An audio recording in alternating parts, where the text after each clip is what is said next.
श्री राधा कृष्णाभ्याम नमः। सभी भक्तजनों को मेरा प्रणाम। आज हम श्री गर्ग संहिता में श्री गिरिराज खंड के अंतर्गत 5वां अध्याय गोपों का श्री कृष्ण के विषय में संदेह मूलक विवाद तथा श्री नंदराज एवं वृषभानुवर के द्वारा समाधान की कथा करेंगे। श्री नारद जी कहते हैं, एक समय समस्त गोपों और गोपियों ने नंद नंदन के उस अद्भुत चरित्र को देखकर यशोदा सहित नंद के पास जाकर कहा। गोप बोले, हे यशोमय गोपराज, तुम्हारे वंश में पहले कभी कोई भी ऐसा बालक नहीं उत्पन्न हुआ था जो पर्वत उठा ले।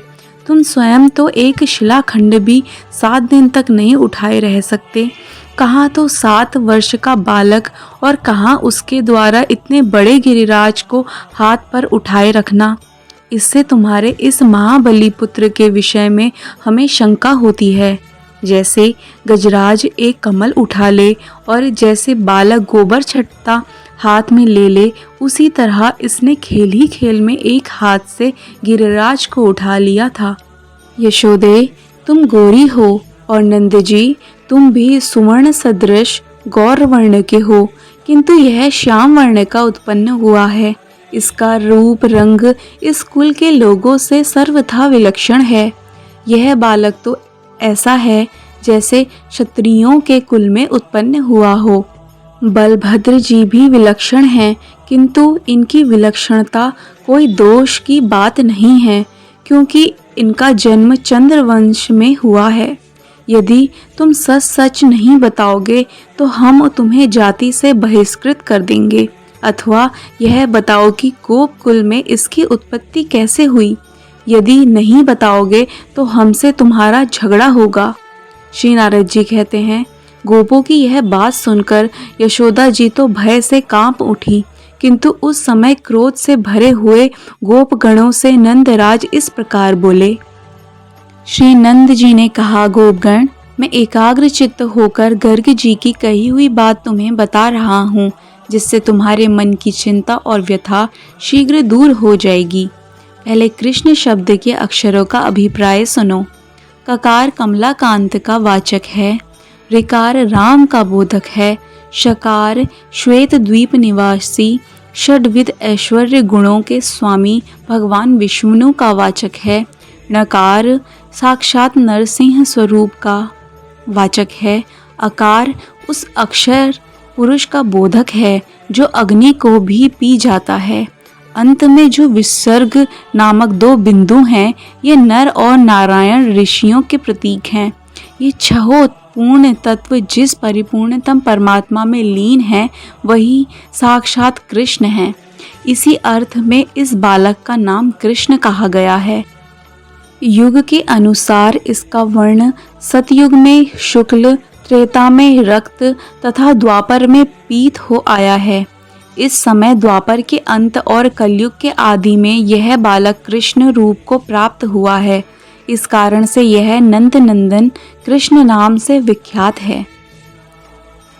5 ज्ञानेंद्रियां तथा मन, बुद्धि, चित्त, ये 3 प्रकार के अंतःकरण 8 वसु कहे गए हैं। इनके अधिष्ठाता देवता भी इसी नाम से प्रसिद्ध हैं। इन वसुओं में अंतर्यामी रूप से स्थित होकर ये श्री कृष्ण देव ही चेष्टा करते हैं, इसलिए इन्हें वासुदेव कहा गया है। वृषभानु नंदिनी राधा जो कीर्ति के भवन में प्रकट हुई हैं, उसके साक्षात पति ये ही हैं, इसलिए इन्हें राधापति भी कहा गया है। ये साक्षात परिपूर्णतम भगवान श्री कृष्ण असंख्य ब्रह्मांडों के पति हैं और सर्वत्र व्यापक होते हुए भी स्वरूप से गोलोक धाम में विराजते हैं। नंद वे ही ये भगवान भूतल का भार उतारने, कंसादि दैत्यों को मारने तथा भक्तों का पालन करने के लिए तुम्हारे पुत्र रूप में प्रकट हुए हैं। भरतवंशी नंद इस बालक के अनंत नाम हैं, जो वेदों के लिए भी गोपनीय हैं तथा इसकी लीलाओं के अनुसार और भी बहुत से नाम विख्यात होंगे। अतः इसके कितने ही महान विलक्षण कर्म क्यों न हों, उनके संबंध में कोई विस्मय नहीं करना चाहिए। गोपगण अपने पुत्र के विषय में गर्ग जी की कही हुई इस बात को सुनकर मैं कभी संदेह नहीं करता, क्योंकि पृथ्वी पर वेद वाक्य और ब्राह्मण वचन ही प्रमाण हैं। गोप बोले, यदि महामुनि गर्गाचार्य तुम्हारे घर आए थे तब उसी समय नामकरण संस्कार में तुमने भाई बंधुओं को क्यों नहीं बुलाया? चुपचाप अपने घर में ही बालक का नामकरण संस्कार कर लिया। यह तुम्हारी अच्छी रीति है कि सारा कार्य घर में ही गुपचुप कर लिया जाए। श्री नारद जी कहते हैं, या राजन, यूं कहकर क्रोध से भरे हुए गोप नंद मंदिर से निकलकर वृषभानुवर के पास गए।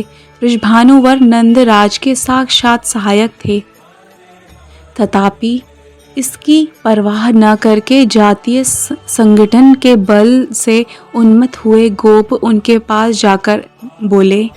गोपों ने कहा, हे वृषभानुवर, तुम हमारे जाति वर्ग में प्रधान और महामनस्वी हो, अतः गोपेश्वर भूपाल, तुम नंदराज को जाति से अलग कर दो। वृषभानुवर बोले, नंदराज का क्या दोष है जिससे मैं उन्हें त्याग दूं? नंदराज तो समस्त गोपों के प्रिय, अपनी जाति के मुकुट और मेरे भी परम प्रिय हैं। गोप बोले, राजन महामते, यदि तुम नंदराज को नहीं छोड़ोगे तो हम सब ब्रजवासी तुम्हें भी छोड़ देंगे।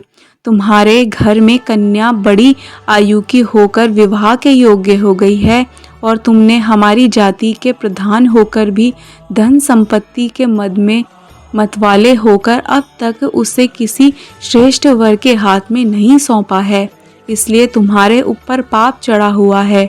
महामते नरेश, आज से हम तुम्हें जाति भ्रष्ट और अपने से अलग मान लेंगे, नहीं तो शीघ्र नंदराज को छोड़ दो। वृषभानुवर ने कहा, गोपगण, मैं एकाग्र चित्त होकर गर्ग जी की कही हुई बात बता रहा हूँ, जिससे तुम्हारी चिंता व्यथा दूर हो जाएगी। उन्होंने बताया, असंख्य ब्रह्मांडों के अधिपति लोकेश्वर परात्पर भगवान श्री कृष्ण नंद ग्रह में बालक होकर अवतीर्ण हुए हैं। उनसे बढ़कर श्री राधा के लिए कोई वर नहीं है। ब्रह्मा जी की प्रार्थना से भूमि का भार उतारने और कंसादी के वध करने के लिए भूतल पर श्री कृष्ण का अवतार हुआ है। गोलोक में श्री राधा नाम की जो श्री कृष्ण की पटरानी हैं, वे ही तुम्हारे घर में कन्या के रूप में अवतीर्ण हुई हैं। उन परा देवी को तुम नहीं जानते। मैं इन दोनों का विवाह नहीं कराऊंगा। इनका विवाह यमुना तट पर भांडीर वन में होगा। वृंदावन के समीप निर्जन सुंदर स्थल में साक्षात ब्रह्मा जी पधारकर श्री राधा तथा श्री कृष्ण का विवाह कार्य संपन्न कराएंगे।